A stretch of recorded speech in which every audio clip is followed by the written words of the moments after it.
मी विजय व्यंकटराव मुंडे, मूळ गाव माझं कोष्टगाव, तालुका रेणापूर, जिल्हा लातूर. हल्ली सध्या मी परळी वैजनाथ, जिल्हा बीड येथे राहतो. माझा व्यवसाय, मी पूर्वी LICचं काम करत होतो. आता सध्या मी शासकीय कंत्राटदार वर्ग 1 म्हणून काम करतो व माझा पाणी पुरवठ्याच्या योजनांचा माझा हातखंडा असून मी याच्यामध्ये वेळेच्या आत पूर्ण करणाऱ्या योजना असा एकमेव कंत्राटदार म्हणून मी माझं नाव कमवलेलं आहे. लातूर जिल्ह्याच्या रेणापूर तालुक्यातील कोष्टगाव येथील एका सुसंस्कृत अशा कुटुंबामध्ये जन्मलेले व त्याच गावामध्ये बालपण घालवलेले विजय मुंडे हे सध्या यशस्वी उद्योजक म्हणून बीड आणि लातूर जिल्ह्यामध्ये सुप्रसिद्ध आहेत. मागील अनेक वर्षांपासून ते परळी शहरामध्येच स्थायिक झालेले आहेत.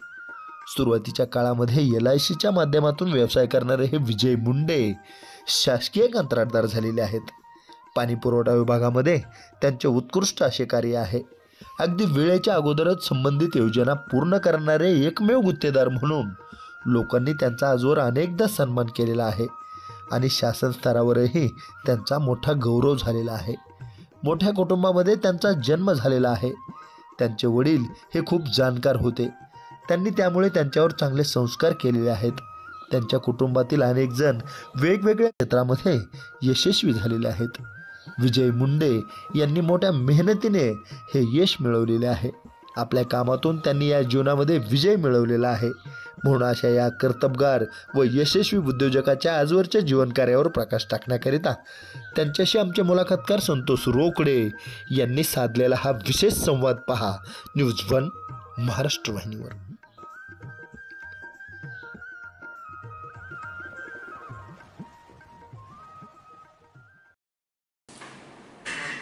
मला सांगा, सुख म्हणजे नक्की काय? काय केलं म्हणजे आपल्याला सुख मिळेल? कधी केव्हा तरी कुणाला विचारलं आपण की बाबा रे सुख कशात आहे, तर कोणी सांगतं की चल गाणं ऐक, कोणी सांगतं की चल पिकनिकला जाऊ, कोणी सांगतं की यात्रा करू, कोणी सांगतं की बाबा लग्न कर म्हणजे सुख मिळेल. आणि मग हे सगळं केल्यानंतर सुद्धा सुख मिळेल याची गॅरंटी नाही, किंवा ते सुख हे क्षणिक असू शकतं, नाही का? आणि मग सुखाची व्याख्या काय नेमकी? मला असं वाटतं की जी माणसं कर्म करतात, प्रामाणिकपणे काम करतात, आणि मग जी माणसं कामावर प्रेम करतात, ती माणसं खऱ्या अर्थानं आपल्याला सुखी पाहायला मिळतात. आणि म्हणून सुख मिळवायचं असेल तर बाबांनो कर्म करत राहा, आणि ते कर्म चांगलं करा, कारण चांगल्या कर्मातनं सुख आहे. कारण कर्माचे 2 प्रकार आहेत. चांगलं कर्म करा आणि या चांगल्या कर्मातनं तुम्हाला या ठिकाणी सुख मिळेल आणि तुमची ओळख सुद्धा तयार होईल. अगदी आज मुलाखतनामा या महाराष्ट्रातील लोकप्रिय कार्यक्रमात आज आम्ही अशा व्यक्तीला मांडत आहोत की ज्या व्यक्तीचा प्रवास थक्क करणारा आहे. आणि या यशाची जर या ठिकाणी आपण जर अगदी व्याख्या पूर्ण केली, किंवा या यशाला जर आपण या ठिकाणी या यशाचा मागोवा घेतला आपण, तर एक लक्षात येईल की या व्यक्तीनं अगदी नावाप्रमाणेच अगदी कष्टातनं विजय मिळवलेला आहे. अर्थातच मी बोलतोय उद्योजक विजय व्यंकटराव मुंडे यांच्याबद्दल. मूळ गाव लातूर जिल्हा रेणापूर तालुक्यातील कोष्टगाव, आणि आत्ता परळी नगरीमध्ये ते स्थायिक आहेत. उद्योगात तर फार मोठं प्रस्थ आहे, चांगलं नाव आहे. सर, मुलाखतनामा या महाराष्ट्रातील लोकप्रिय कार्यक्रमात तुमचं स्वागत. सुरुवात करूया कोष्टगाव या गावापासून, की जिथं की तुमची कुठलीच ओळख नव्हती, नाही का? अगदी सर्वसामान्य मुलाप्रमाणे तुमचं शिक्षण झालं, गावात वाढलात, अगदी शिक्षण झालं. विचारावं असं वाटतं की कोष्टगाव या गावामध्ये बालपण कसं गेलं नेमकं? माझा जन्म हा कोष्टगाव, तालुका रेणापूर, जिल्हा लातूर येथे झालेला आहे. माझा जन्मदिनांक आहे 15 फेब्रुवारी 1968चा. गाव हे छोटंसंच आहे, आणि या छोट्याशा गावामध्ये माझं शाळेचं शिक्षण 4थी पर्यंतचं व बालपण हे पूर्ण. बालपण म्हणजे जे सगळी खेळं जे असतात की जे ग्रामीण भागामध्ये खेळायला मिळतात, ते सगळी खेळं शिकून, म्हणजे अगदी 4थी पर्यंत गावीच राहिल्यानं शरीरामध्ये सगळ्या गोष्टीचा रंग अंग जे भरायला पाहिजे ते सगळं भरून सुरुवात झालेली आहे. असं माझं कोष्टगाव येथे बालपण गेलं. धूळ उडवणारी मुलं, मनमुरादपणे या ठिकाणी पळणारी धावणारी मुलं, आणि जगण्याचा आनंद घेणारी मुलं म्हणजे खेड्याची मुलं, नाही का? बरोबर आहे. तुमच्या काळामध्ये मी उल्लेख केला की सगळे खेळ खेळत. मला असं विचारावं वाटतं मुद्दामपणे की हे खेळ कुठले कुठले होते, किती सवंगडी राहायचे आणि त्या खेळातनं जो आनंद भेटायचा तो सांगा सर. आता आम्ही लहानपणीचे जे खेळ खेळायचो तो सगळ्यात पहिला आम्ही कुस्ती हा म्हणजे गावोगाव काय असायचं की एक तालीम तयार केलेली असायची. त्या तालीममध्ये कुस्तीचे डाव शिकवायचे पण, शिकायचो पण आणि खेळायचो पण. आम्ही दररोज खेळायचो. मग याच्यामध्ये साधारणतः एक 8 ते 10 जण असायचो. मग कुणी आलटून पालटून याच्यासोबत एकदा त्याच्यासोबत एकदा डाव लावायचा, हे करायचं, खेळायचं, जिंकायचं, हारायचं, या गोष्टी करायचो. हा खेळ खेळतच मग आम्ही तसंच बाजूलाच शेती असायची, शेतीमध्ये जायचं. शेतीमध्ये गेल्यानंतर धावपट्टू म्हणजे रनिंग ज्याला म्हणायचं त्या गोष्टी करायचो. मग पहिला कोणाला दुसरा कोणाला आनंद व्यक्त करायचा. धावपट्टूच्या नंतर आम्ही असंच परत आंब्यांच्या झाडावरती सर सर सर सर पळत पळत पळायचं. डक म्हणून एक प्रकारचा खेळ असतो जो गावठी असतो आपला, तो खेळ खेळायचो.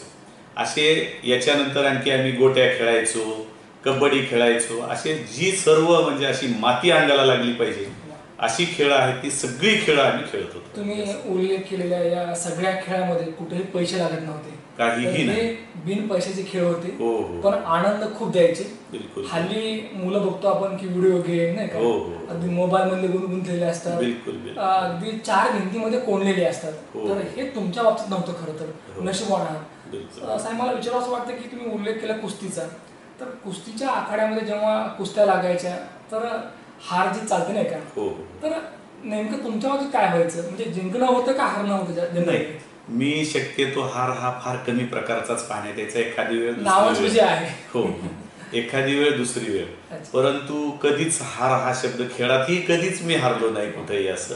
आणि माझ्यासोबतच माझे चुलत भाऊ असायचे जे आम्ही खेळायचो करायचो. तर चुलत भाऊ माझ्यापेक्षा स्ट्रॉंग असून जो की आज एक PSI आहे, त्याला सुद्धा मी हरवत होतो या खेळामध्ये. आणि याच खेळातून एक विशेषता सांगतो परत आणखी आपल्याला. एक सन 10वीची परीक्षा दिल्यानंतर गावाकडे आमच्या काय असायचं की ग्रामीण भाग होता. आमच्याकडं शेतातला जे काय माल निघालेला असायचा तो विक्री करण्यासाठी लातूर बाजारपेठेत न्यावा लागायचा. मग लातूर बाजारपेठेत नेण्यासाठी ट्रक्स आणायचो आम्ही आणि ट्रक्समध्ये सामान टाकायचं, ते गहू ज्वारी जे काय असेल ते आणि विकायला न्यायचं. तर ते नेण्यासाठी ट्रकमध्ये जे सामान भरावं लागायचं तर अक्षरशः एक वेळा ट्रक तर आम्ही दोघा भावांनीच भरली होती, आमच्यात स्पर्धा लावली होती आणि जवळपास 125 किलोचं पोतं मी स्वतः उचलत होतो. मला असं वाटतं की ताकद होती नाही सर. हो, त्या खेळामुळे याच्यामुळे घरचं खायला मिळाल्यामुळे भयानक ताकद मिळत होती. ज्याचं या ठिकाणी शरीर चांगलं असतं त्याचं आयुष्य पण चांगलं असतं. बिलकुल. उत्तम आरोग्य असेल तर ती व्यक्ती खरी श्रीमंत असते. सर, आखाड्यामध्ये जेव्हा माणूस जातो आणि त्या मातीशी जेव्हा एकरूप होतो तेव्हा त्याला जिंकण्याची सवय लागलेली असते. तुम्हाला पण तीच लागली खरं तर नाही का, आणि म्हणून तुम्ही आजही नंबर 1 आहात. कधी असं वाटलं नाही की आपण पैलवान व्हावं आणि फक्त कुस्त्या करत राहावं? नाही, असं कधीच नाही. म्हणजे पैलवान क्षेत्रात जावं असं कधीच नव्हतं. फक्त एक त्या पिरियड मधले सवंगडी सोबत खेळणं करणं ते आनंद वाटायचा एवढ्या पुरतच फक्त. असं मला असं वाटतं की जे तुमच्या बाबतीत असताना लिहिलेलं ते घडतं खरं नाही का? 100% मला साहेब विचारावं असं वाटतं की कोस्टगाव या गावामध्ये जसं तुम्ही उल्लेख केला की अनेक सवंगडी होते, अनेक खेळ खेळायच्यात, खूप मजा यायची नाही का. आता कामामध्ये व्यस्त आहेत परंतु ती मजा नाही आता नाही का? नाही, आता ती मजा आयुष्यात कधीच मिळणार नाही. जन्म एकदाच मिळतो आणि तो आनंद पण एकदाच मिळाला. मला नाही वाटत की आता तो पुढच्याही पिढीला मिळेल कदाचित आणि आपल्यालाही मिळेल. म्हणून या जगण्यावर या मरण्यावर स्वतःला प्रेम करावं. 100% खरं. कोस्टगाव या गावामध्ये जसं तुम्ही मित्राबद्दल बोला तसं तुमचं कुटुंब कसं होतं? तुमची आई असेल, वडील असतील, यांच्या आठवणी, त्यांचे संस्कार नाही का ते सांगा. माझ्याकडं असं होतं की माझे जे वडील आहेत ते सगळ्यात मोठे भाऊ आणि त्यांना मग लहान 4 भाऊ. तर वडिलांनीही स्वतःवर जबाबदारी घेऊन लहान 4 भावांना शिकवलेलं होतं.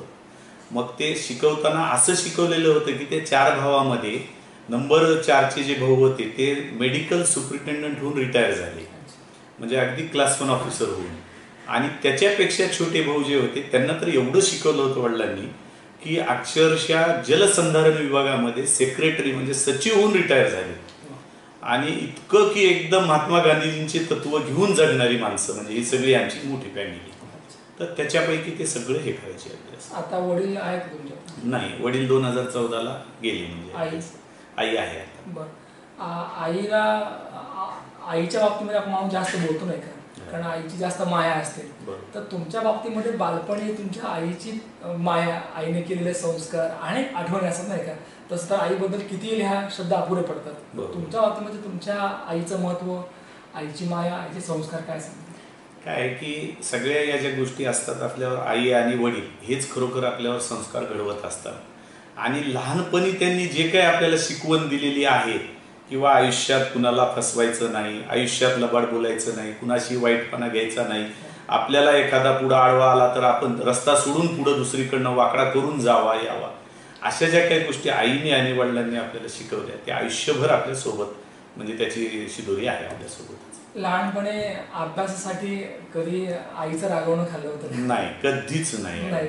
कधीच नाही. बरं, आईचा काही असा आग्रह होता का की अमुक अमुकच कर, हेच शिक? नाही नाही, आई अशिक्षित आहे. अच्छा. कधीही तिनं बिचारीनं काय केलं किंवा केलं का नाही काय असं कधीही कुठल्याही कधी म्हणजे विचारलं नाही किंवा काय अडचण नाही. आजही आई आहे आणि आईने सगळंच तुमचा आतापर्यंत प्रवास पाहिला आहे. हो हो हो, अगदी ITI झाल्यापासून ते आतापर्यंत नाही का? बरोबर बरोबर. तर आज जे तुमचं नाव आहे किंवा आज महाराष्ट्रभर राज्यभर काम करतायत, लोकांकडनं तुमचं काम ॲप्रिशिएट होतंय आणि हे आईला कळतं नाही का? कळतं. तर आईला जेव्हा हे समजतं तेव्हा आईची काय प्रतिक्रिया असते? तिला तिचा आनंद गगनात मावेनासा होतो. तिला एकच वाटते की बाबा माझं मूल म्हणजे काय नाव केलं यानं, आणि इतकी लोक येतात त्याच्याकडं, कामं करतात, आज कितीतरी लोकांना हे देतो, रोजगार देतो, सगळ्या गोष्टी याची जाणीव होते थोडीशी, आणि आनंद तिचा गगनात मावेनासा होतो. जगाच्या दृष्टीने साहेब आहात, पण आईच्या नजरेतनं काय आहात ते सांगा. आईच्या नजरेत कायम आपण मुलंच असू आणि गोंडस मुलंच असू आपण आईच्या. बहुत बरं, मला हेच उत्तर खरं तर अभिप्रेत होतं. कारण आपण कितीही मोठं व्हावं पण आईपेक्षा आपण मोठी नसतो. कधीच नाही, आई वडिलापेक्षा कधीच मोठं. आईचं नाव काय सर तुमच्या? भागीरथीबाई.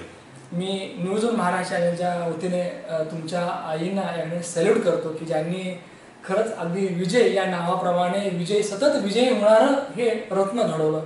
मला असं वाटतं की प्रत्येक लेकराला आई असते, परंतु घडवणारे हात मात्र वेगळे असतात, घडवणारं मन वेगळं असतं. आणि मला असं वाटतं की मुलं जर उत्तम घडवायचे असतील तर आई वडील चांगले असले पाहिजेत. सर, मगाच तुम्ही उल्लेख केला की वडील या जगात नाही आहेत नाही का, तर ज्या वेळेला वडिलांची आठवण येते तर नेमक्या काय आठवणी असतात, कशा प्रकारे मिस करतात? आपण जे आपल्या क्षेत्रात काम करतो सध्या, तर काम करत असताना पावलोपावली आपल्याला संघर्ष तर करावाच लागतो. संघर्ष करत असताना कुठेही आपल्याला जर आपण चांगलं काम केलं म्हणून कौतुकाची थाप पडली तरी वडिलांची आठवण येते, आणि आपल्याला जर संघर्ष करत असताना कुठं काही आपल्याला चढ उतार लागला, अडीअडचण आली तरी आई वडिलांची म्हणजे वडिलांची आठवण येते.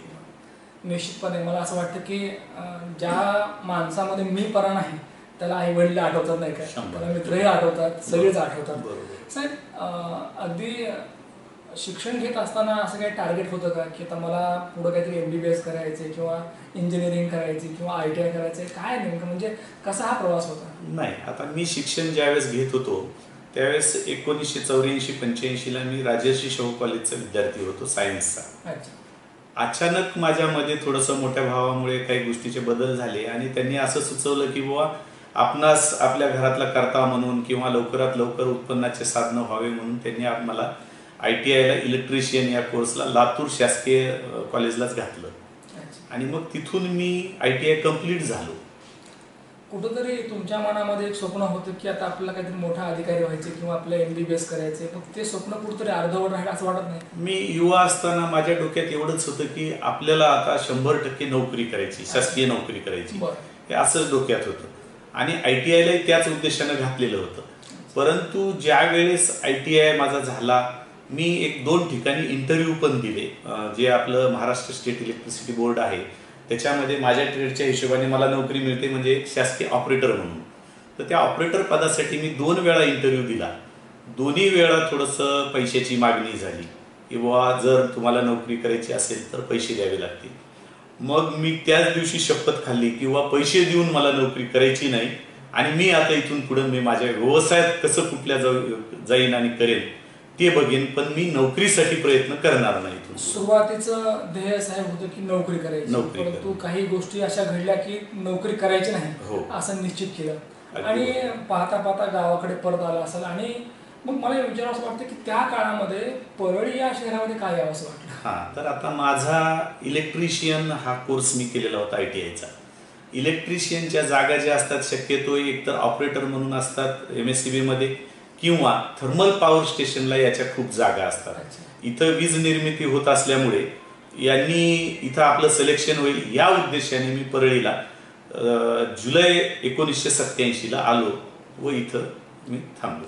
प्रभू वैजनाथाच्या भूमीमध्ये आलात आणि चांगलं झालं नाही का? 100% अगदी प्रभू वैद्यनाथाची कृपा पावली आणि आशीर्वाद मिळाला. निश्चितपणे या ठिकाणी हे आशीर्वाद आई वडिलांचे असतात, देवाचे असतात. हो. इथं आल्यानंतर अगदी इथलं जे जीवन होतं तुमचं सुरुवातीचं ते सहज होतं का अगदी काबाड कष्ट होते किंवा हार्डशिप होते ते सांगा सर. इथं परळी वैजनाथला जेव्हा आलो होतो मी त्यावेळेस परिस्थिती अशी होती की मी माझं स्वतःचं स्वयंभू म्हणजे आपण स्वतः आई वडिलांना कुठलाही त्रास न देता राहायचं, जगायचं आणि पुढं जायचं असं एक मार्ग निवडलेला होता.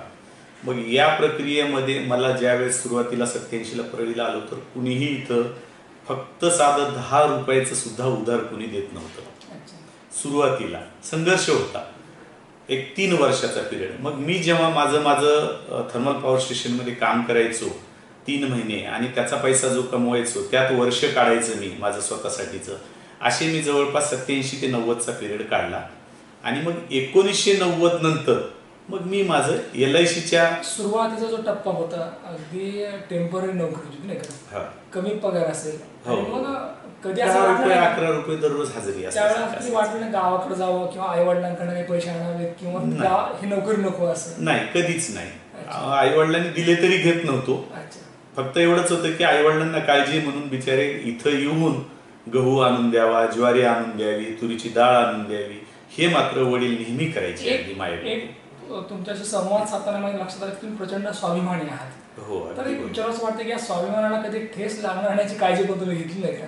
घेतली ना, 100% हे न सुरू होतं अगदी 90 पर्यंत. आणि मग दरम्यानच्या काळामध्ये असं काय घडलं की तुम्हाला असं वाटलं की आपण LIC मध्ये जावं, आपण एजंट व्हावं? ते एक इथं ओमकेश दैफळे म्हणून LICचे डेव्हलपमेंट ऑफिसर आहेत जे अंबाजोगाईला असतात, त्यांना माझी आत्याची मुलगी दिलेली आहे. आणि मग मी थर्मल पॉवर स्टेशनमध्ये जेव्हा 87-90 कामं करत होतो तर ते कामं करत असताना त्यांनी मला म्हणायचं की LIC खूप चांगली असते, LIC खूप अशी आहे तशी आहे. तर मी तिथलच्या नवीन लोकांना, जी नवीन म्हणजे नोकरी करणारी लोक आहेत, या लोकांना LICचं महत्व पटवून द्यायचो आणि त्यांच्याकडे जाऊन एक 15-20 पॉलिसीज दिल्या असतील की ते मग ओमकेश दैफळे साहेबांना वाटलं की बाबा अरे हा काम करू शकतो, मग यालाच आपण LICची एजन्सी देऊ. आणि मग 1990ला त्यांनी एजन्सी देऊन सुरुवात केली. एकतर शिक्षण ITI होतं, नोकरी करायची होती, शेवटी नोकरी केली नाही आणि मग LIC म्हणल्यानंतर अगदी इथं बोलायचं असतं आणि सतत प्रयत्न करायचे असतात नाही का, कारण पुढची व्यक्ती तुम्हाला प्रत्येक वेळी हो म्हणणार नाही, तर नाही म्हणते आणि नाहीचा हो करायचा असतो. तर एक विचार असं वाटतं की LIC एजंट म्हणून आलेला अनुभव आणि त्यात तुम्ही मिळवलेलं यश कसं होतं? LICचं काम करत असताना इतका सुखी, आनंदी आणि खुश राहायचो की मी वर्षभर मला काय करायचं याचं टार्गेट करायचो मी एप्रिलच्या पहिल्याच आठवड्यामध्ये. आणि मी जिथं माझ्या खुर्चीवरती बसायचो ऑफिसमध्ये त्याच्या पाठीमागे मी एक चार्ट तयार करायचो की ज्याच्यामध्ये 12 महिन्यात मला किती काम करायचे. आणि मी ती दर महिन्याला, आता समजा एप्रिलमध्ये मी ठरवलं की 25 पॉलिसीज करायच्या आणि जर माझ्या त्या 20च झाल्या तर मी मे मध्ये त्या उर्वरित 5 ऍड करायचो आणि करायचोच. जास्त झाल्या तरी पुढच्या महिन्यात करायच्या आणि एक्सेस काम करायचं. पण असं कधीही कुठं मागं वळून म्हणजे थकलो नाही किंवा असं थांबलो नाही. तुमचा प्लॅन होता मान्य आहे, परंतु बऱ्याच एजंट लोकांना जे नवीन काम करतात ना, अगदी पुढच्या कस्टमर कडनं अगदी नाही नाही नाही हा शब्द असतो नाही का, तर नाहीचा हो कसा करायचा ते सांगा मला. मी मुळात काय करायचो की मी LICचा व्यवसाय करत असताना कमी लोकांना भेटायचो. बरीच लोक काय करतात की खूप लोकांना भेटायचं आणि खूप नंबर ऑफ केसेस वगैरे, तर माझं तसं नव्हतं.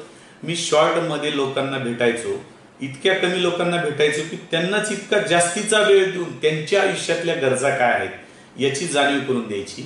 भविष्यात तुमच्या मुलांच्या शिक्षणासाठी, मुलींच्या लग्नासाठी, मुलींच्या पण शिक्षणासाठी या सगळ्याच्या तरतुदी का करायच्या आणि विमा का घ्यावा आणि विमा घेतल्याने काय फायदा होतो आणि आयुष्यासाठी घरच्यांसाठी सुद्धा त्याचं कवच काय आहे, या सगळ्या गोष्टींची माहिती व्यवस्थित देत असल्यामुळे मी विमा क्षेत्रामध्ये खूप चांगली भरारी मारू शकलो आणि काम करू शकलो. पाहता पाहता या ठिकाणी LIC मध्ये तुम्ही जवळपास 16 वर्ष काम केलं का? या 16 वर्षामध्ये बऱ्याच वेळा तुम्ही टॉपर राहिला. जेव्हा आपण टॉप असतो कुठल्याही क्षेत्रामध्ये तर ते ते वरचं जे असतं क्षेत्र म्हणजे अगदी वर जाण्याचे म्हणतो आपण नाही का ऑन टॉप ऑफ हिल, तर ते टिकवणं फार अवघड असतं. तर त्यासाठी एक्स्ट्रा काय नेमके एफर्ट असतात किंवा कष्ट असतात ते काय असतं, एकदा आपण जेव्हा या पूर्ण नवीन बाजारामध्ये आपलं नाव करतो आणि आपण इमानदारीने काम करतो, तर हे काम करत असताना मला कधीही अशी वेळ आलीच नाही की मी जर समजा एक 5 कोटीचा व्यवसाय एका वर्षात केला असेल तर माझा कधीच 4 कोटी झाला नाही, 5चा 5.25 झाला, 5.5 झाला, 6 झाला, असा वाढतच गेला ग्राफ. परंतु असं मागं कधी यायची वेळ आली नाही. आणि मी माझ्या स्वभावामुळं जी काही इथिक्स ठरवून जगतो वागतो त्याच्यामुळे मला कधीही अशी अडचण आली नाही. असं म्हणतात की जेव्हा तुम्ही टॉपला असता किंवा जेव्हा तुमच्याकडे पैसा प्रसिद्धी पण असते अगदी ते क्षेत्र आपण सोडत नाही का, पण तुमच्या बाबतीत ते घडलं खरं तर. अगदी LIC मध्ये टॉप होतात, भरपूर अगदी पॉलिसी मिळत होत्या, कामही होतं, मग असं काय कारण ठरलं की LIC बाहेर पडलं?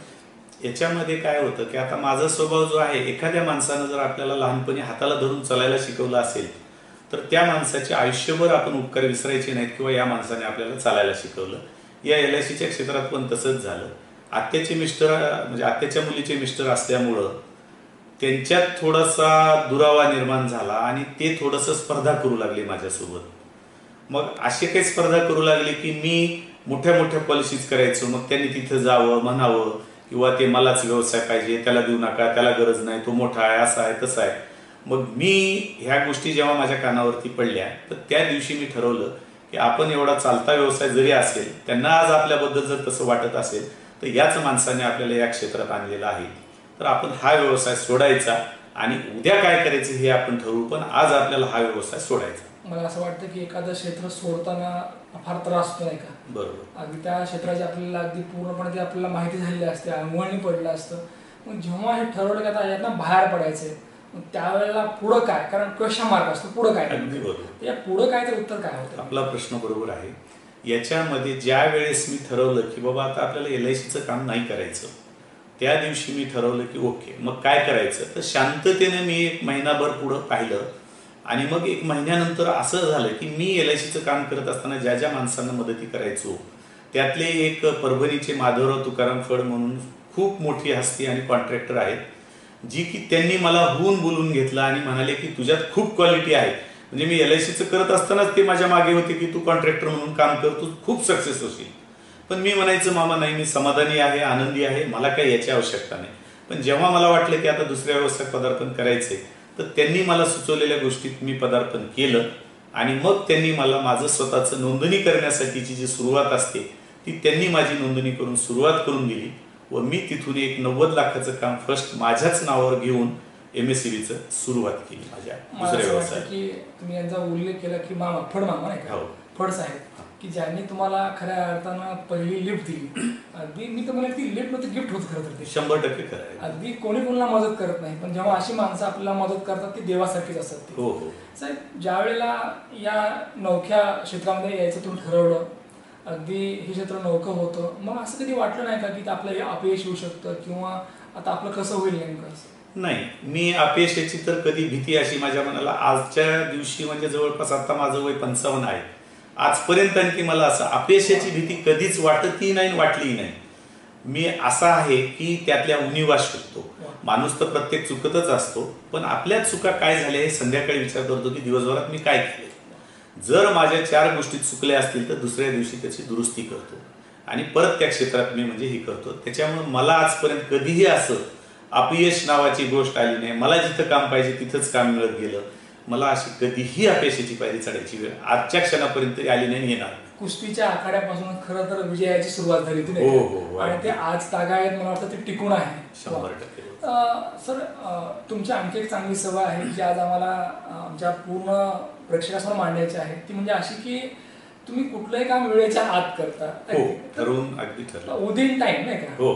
बऱ्याच लोकांची सवय असते की वेळेवर काम करा, बरोबर, परंतु वेळेच्या आत काम करणं हे फार मोठं कौशल्य आहे आणि आज तागायत तुम्ही ते टिकवून ठेवलं आहे. तर वेळेच्या आत काम करण्यासाठी नेमकं काय करावं लागतं? याच्यामध्ये असं आहे आता की समजा उदाहरणार्थ मी एखादा प्रोजेक्ट घेतला, उदाहरणार्थ घेऊ आपण आता एक निलंग्याचा प्रोजेक्ट होता जे पाणी पुरवठा योजना म्हणून आहे, जी की 72 कोटीचं काम होतं. आता हे काम करण्यासाठी सगळ्यात पहिलं काय असतं की आपण काम पाहिजे म्हणतो, आपण ऑनलाईन निविदा भरतो, सगळं होतं, वर्क ऑर्डर मिळते, आपल्याला काम मिळालं. तर मी तिथं बसून नियोजन असं करतो किंवा या प्रोजेक्टमध्ये कशा कशाची कामे आहेत पहिलं काढतो. मग याच्यामध्ये आपल्याला पहिल्या 2 महिन्यामध्ये काय कामं करायची, त्याच्यानंतर त्याच्यावर अवलंबून असणाऱ्या त्या पुढच्या 2 महिन्यामध्ये काय करायचं, अशा पूर्ण प्रकल्पामध्ये काय काय गोष्टी आहेत त्याचा आढावा काढतो स्वतः ऑफिसमध्ये बसून. आणि त्या पद्धतीचं माझ्या टेबलच्या वर किंवा मागे पुढे ठेवलेला असतो कागद, आणि त्याच्याप्रमाणे इम्प्लिमेंटेशन होतंय की नाही होतंय, होत नसेल तर का होत नाही म्हणून पूर्ण लक्ष देतो. आणि जर होत असेल तर आणखी अलीकडे कसं येऊन आपण त्या शहरासाठी पाणी देऊ शकतो का, याचा विचार जास्तीत जास्त करून मी माझ्या पद्धतीने असा प्रयत्न करतो. मी अतिशयोक्ती करत नाही, परंतु आज घडीला उद्योग क्षेत्रामध्ये नाही का अगदी उद्योगातला नंबर 1 असं तुम्हाला बिरुदावले आहे खरं तर हे नंबर 1 हे इथंही तुम्ही टिकवून ठेवलं आहे. अगदी LICत होतात तिथेही तुम्ही नंबर 1 होतात, इथंही नंबर 1 आहात. तर मुळामध्ये एखाद्या व्यवसायामध्ये यश मिळवताना, एखाद्या कुठल्याही गोष्टीवर विजय मिळवताना त्याचे अनेक बारकावे असतात, ते सहज भेटलेलं नसतं नाही का.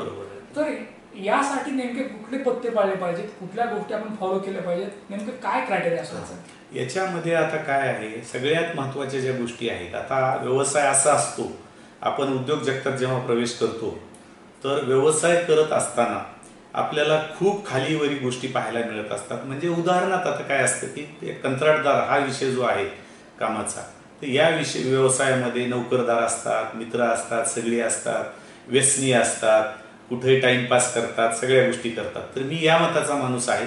आजच्या क्षणापर्यंत मला कधी दारू पिणाऱ्या लोकांसोबत बसलो असेल, कधी दारूला हात लावलेला नाही, सुपारी खात नाही, बडीसोप खात नाही, कुठल्याही व्यसनाच्या आजपर्यंत हे नाही.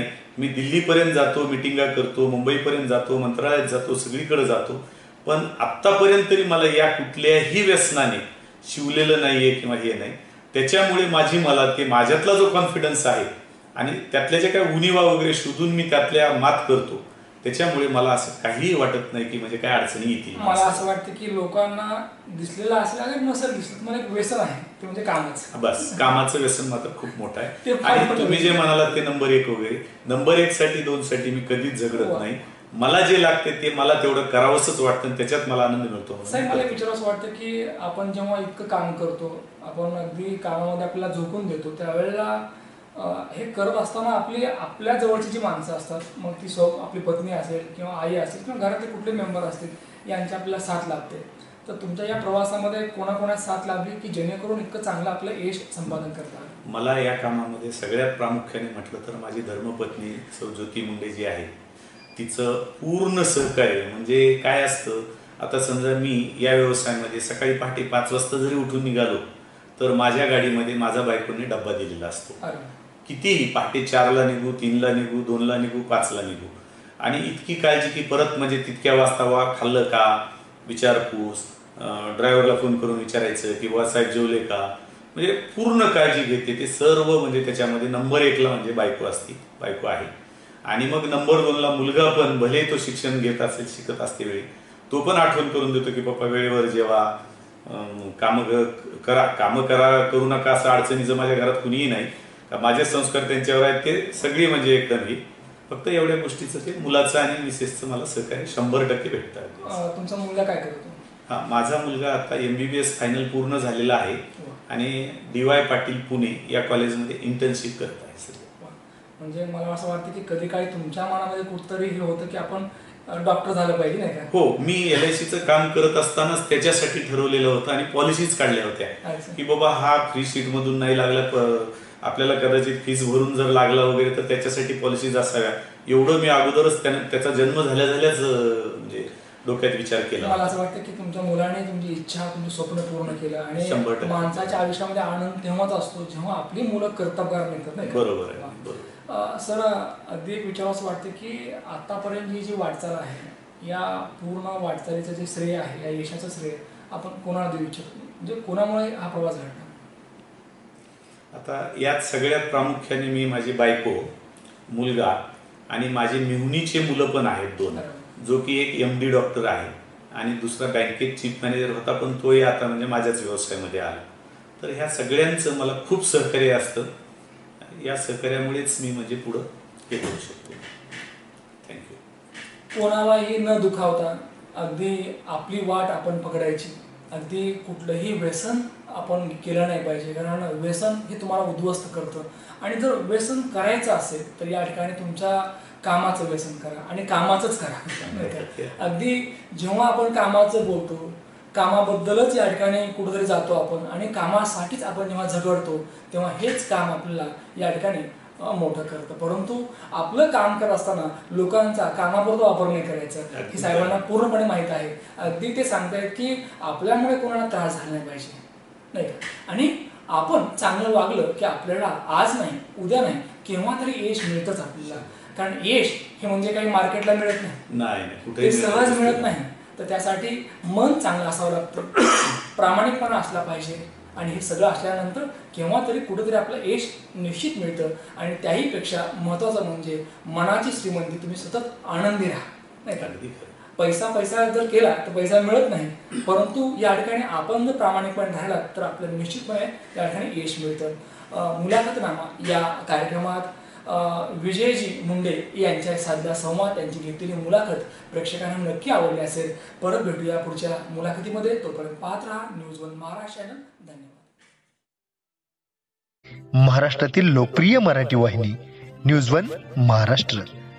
लाईक करा, शेअर करा, सबस्क्राईब करा. न्यूज 1 महाराष्ट्र.